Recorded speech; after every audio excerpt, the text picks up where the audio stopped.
Сайн байна уу? Би ингээд 10 жилийнхаа 8 дугаар ангид тохиолдсон нэгэн явдлыг та бүхэн ярья. Ингээд манай ангид нэг агуу хөөрхөн охин байсан байхгүй юу? Гэхдээ минь надад л аваагүй тэгж таалагддаг байсан. Ном уншдаг, хүсэн шар өнгөтэй богинохон. Ерөнхийдөө надад тийм хүсээ бодцоо хөхтөд агуу таалагддаг байсан байхгүй юу? Тэгэл ерөнхийдөө сургуульд бол нэлээд од охин л байсан л та. Тэгээ би чинь ингээл чат мат ангийнхаа охин, миний ангийн охин ч гэсэн би ерөөсөө ингээд харьцаж чаддгүй, хичээд ч гэх юм уу.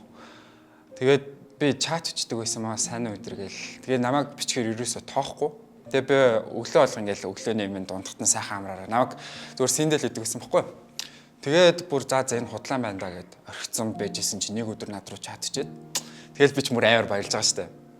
Тэгээд тэрнээс хойш нэлээ бичлцдэг болвоо. Тэгэл за нэг өдөр гуйндаа гэж бодвол тэгээд ах нар бас дээр хэлсэн байхгүй. Эмэгтэйчүүд чинь ер нь тийм чамийн юмд дуртай байдаг шүү дээ. Хэрэн би за ер нь бүгд аваад өгчээгээд. Тэгэл 10 жилийн хөвгт чинь нөгөө монет чинь сонирхаас нь бүр 80,000 төгрөг гэж байгаа байхгүй. Тухайн үед чинь 80,000 төгрөг 8 дугаар ангийн хөвгтөд бол амар их мөнгө шүү дээ. Биржгийнхаа мөнгийг найзуудтайгаа бисийнхаа мөнгийг бүр ингээд химж арай гэж 80,000 төгрөг цоглуулаад нөгөө бүгд авч байгаа байхгүй юу.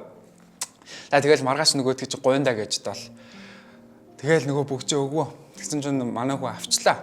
Тэгэхээр ингээд зөвшөөрч байгаа маань үерхэл гэдэг нь энэ ухааны ингээл юм бодсон байсан чинь маргааш өглөө нөгөө охин чинь бүгжинд байдгүй бүр гайхаад чи бүгжээсэн гэсэн чинь манай найз 2,000 төгрөгөөр зарцсан байвал яах вэ? Хамгийн амар нь тэр мөнгөөрөө 2 бишгээ аваад ицсэн байсан. Одоо ингэж бодохоор баг бишгийг аваад өгсөн бол агуул үерхэгч байсан юм билүү те.